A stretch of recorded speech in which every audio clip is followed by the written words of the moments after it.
EU가 발표한 한국 조선업체의 합병 불허 소식에 박수치던 일본이 갑자기 발생한 엄청난 사건에 눈물을 쏟아내 화제가 되고 있습니다. 즐거워야 할 일본 신조선 명명식 현장에서 상상도 못했던 발표가 나왔던 것입니다. 이는 BBC 등 외신들까지 주목하고 있어 망신을 당했다는 평을 듣고 있습니다. 이는 BBC 등 외신들까지 주목하고 있어 망신을 당했다는 평을 듣고 있습니다. 조선업계 최대 빅딜로 꼽혔던 현대중공업과 대우조선해양의 합병은 14일 EU의 반대로 사실상 무산된 것으로 알려져 있습니다. 2019년 12월 EU가 심사에 나선 지 2년 2개월 만의 일이었습니다. 합병이 통과될 경우 대형 LNG선 건조 시장에서 지배적인 위치를 발생시켰을 것이고 결국 단가 상승과 혁신의 감소를 유발했을 것이라며 반대 입장을 보인 것입니다. 부정적인 효과를 상쇄할 만한 공식적인 구제책을 제출하지 않은 것도 이유였습니다. 하지만 EU의 결정은 설득력이 부족하다는 견해가 적지 않습니다. LNG선은 삼성중공업을 비롯해 중국이나 일본, 러시아의 경쟁사가 존재하는 데다 프랑스 GTT 등으로부터 화물창 기술 이전을 받은 조선소가 전 세계 30곳이 넘기 때문입니다. 보통 조선업체들은 기업 결합을 하려면 주요 수출국의 허가를 받아야 합니다. 두 기업의 합병이 독과점 문제 등으로 그 나라의 법률에 저촉될 수 있기 때문입니다. 한국에 있어 주요 수출국은 EU와 카자흐스탄, 싱가포르, 중국, 일본이었습니다. 카자흐스탄과 싱가포르, 중국은 조건 없는 승인을 한 상태였고 EU를 통과했다면 우리나라와 일본 결정만 남아있는 상황이었습니다. 그런데 EU에서의 합병 불허 소식은 일본에서도 큰 이슈가 되고 있습니다. EU가 인정했다 해도 일본에서 인정하지 않았을 것이라며 당연하다는 반응을 보인 것입니다. EU는 지난 10년 동안 3,000건 이상의 합병을 성사시켰는데 지난 10년간 미승인 결정이 10번도 안 됐다는 점에서 이번 사례는 상당히 이례적이라는 평가입니다.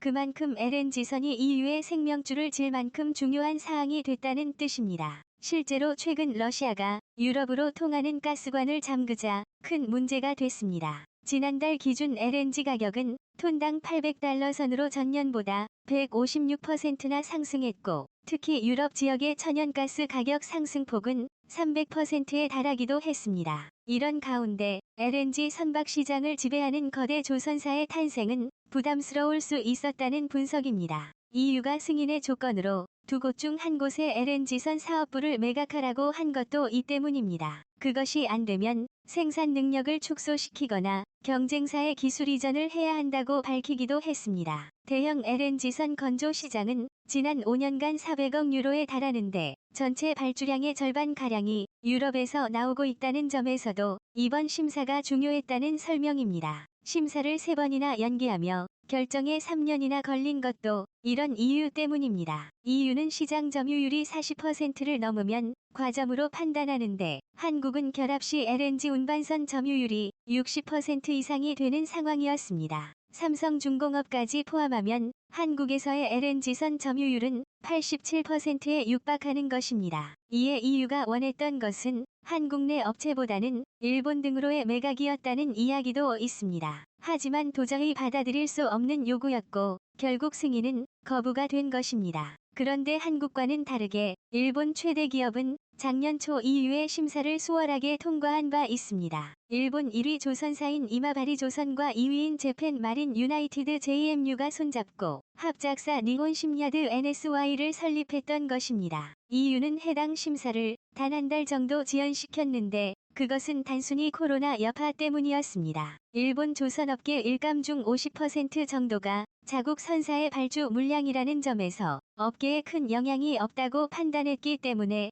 허가가 난 것이라는 설명을 했습니다. 결국 일본 1, 2위가 합쳐도 아무것도 아니라는 판단을 한 것입니다. 위 두 업체는 일본에서 약 40%의 점유율을 담당하고 있습니다. 하지만 전 세계적으로 봤을 때는 일본이 차지하는 비율은 단 9%에 그치는 상황입니다. 이는 한국이 403척 수주로 37% 점유율을 보인 것과도 비교되고 있습니다. 한국은 작년에도 2배가량 수주가 증가하며 2013년 이후 8년 만에 최대치 기록을 세운 상태입니다. 특히 LNG 운반선의 87%를 싹쓸이하며 세계를 놀라게 하기도 했습니다. 78척의 LNG선 중 68척을 수주하는 모습을 보인 것입니다. BBC는 현대중공업을 집중 취재하며 일본이 도저히 따라올 수 없는 기술이라고 보도하고 있습니다. 1980년대 세계 조선 시장의 절반 정도를 차지했지만 몰락의 길로 들어서 합치고 합쳐도 점유율이 오히려 떨어지는 마법을 부리고 있기 때문입니다. 일본은 경영에 실패해도 새로운 스폰서의 지원을 받아 재건하는 경우가 많았습니다. 재팬 마린 유나이티드 JMU 또한 2013년 두 개의 기업이 IHI, JEF 홀딩스 합쳐져 만들어진 바 있습니다. 그럼에도 실적 부진이 이어져 상선 건조를 포기했고 다시 1위 업체와 합작사를 세운 것입니다.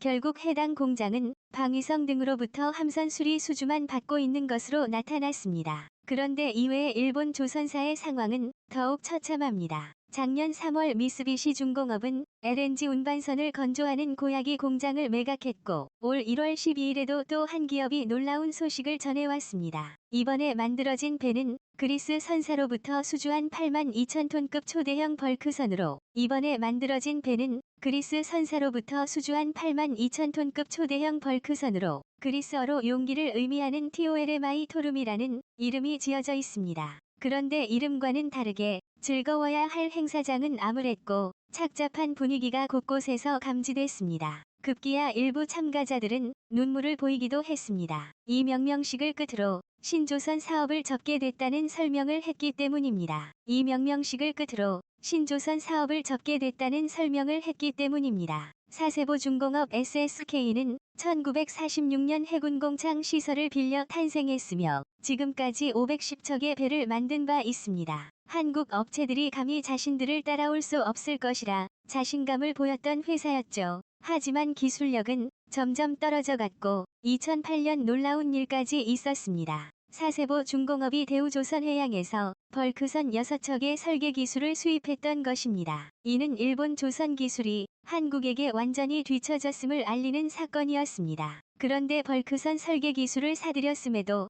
결국 몰락을 막을 수 없었던 것입니다. 해당 기업 또한 자위대 함정이나 크루즈선 등의 수선 사업을 하겠다고 밝히고 있습니다. 현재 도크에도 일본 크루즈선 아스카이의 수선을 하고 있는 것을 볼 수 있습니다. 특히 근처에 해상 자위대와 미 해군 기지가 있기에 수선 사업에 대한 기대를 걸고 있는 상황입니다. 하지만 해당 사업의 운명도 정해진 것이나 다름없다는 분석이 나오고 있습니다. 코로나 사태로 크루즈 산업은 몰락의 길로 들어섰으며 자위대 또한 수리 예산을 대폭 삭감했기 때문입니다. 사세보 중공업은 한때 1만 명의 직원이 있었지만 현재는 1000명에도 미치지 못하고 있습니다. 그런데 이번에 또 30%가량 희망 퇴직을 진행하고 있는 것으로 나타났습니다. 해당 소식은 일본 내에서도 크게 다뤄져 침울한 분위기를 연출하고 있습니다. 이를 본 일본인들은 특히 한국과 비교하며 분통을 터뜨리고 있습니다. 그 일부 반응을 보면 이를 본 일본인들은 특히 한국과 비교하며 분통을 터뜨리고 있습니다. 그 일부 반응을 보면 일본은 가전, 반도체, 철강, 조선까지 모두 한국의 초월당해 풍전등화가 됐구나. 한국의 기술 수준을 절대 따라잡지 못할 것이다. 남겨진 아이들이 정말 불쌍하다. 일본이 제2의 아프가니스탄이 되지 않았으면 좋겠다. 일본의 첨단 기술은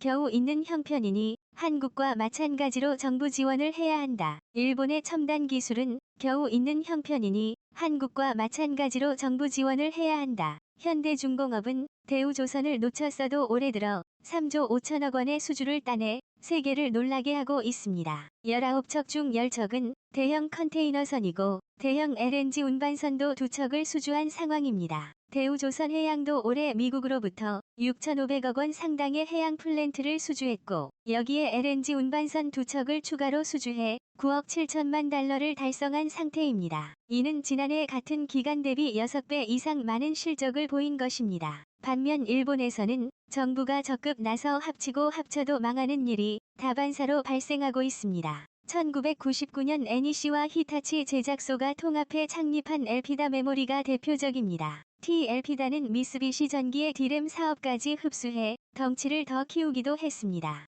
반도체 시장을 장악해가던 한국을 타도하고 1980년대 영광을 재현하려 했던 것입니다. 하지만 2012년 파산을 신청했고 2013년 미국 마이크론에 흡수돼 사라진 상태입니다. 2012년에 일본 정부 주도로 만들어진 재팬 디스플레이 JDI 또한 마찬가지였습니다. 소니, 도시바, 히타치의 LCD 사업부를 통합해 만든 것이었는데 수천억 엔을 신규 투자했음에도 한국을 따라잡지 못했고 경영난 끝에 사업을 대폭 축소한 후 주력 공장까지 매각하는 수모를 겪었던 것입니다. 하지만 LG 디스플레이와 삼성 디스플레이는 여전히 살아남아 있습니다. 이런 와중에 일본이 최근 선택한 것은 대만 TSMC를 유치하는 것이었습니다. 이런 와중에 일본이 최근 선택한 것은 대만 TSMC를 유치하는 것이었습니다. 그 지원 조건으로 10년간 지속적인 생산을 요구하고 있는 것으로 나타났습니다. 제발 10년 동안은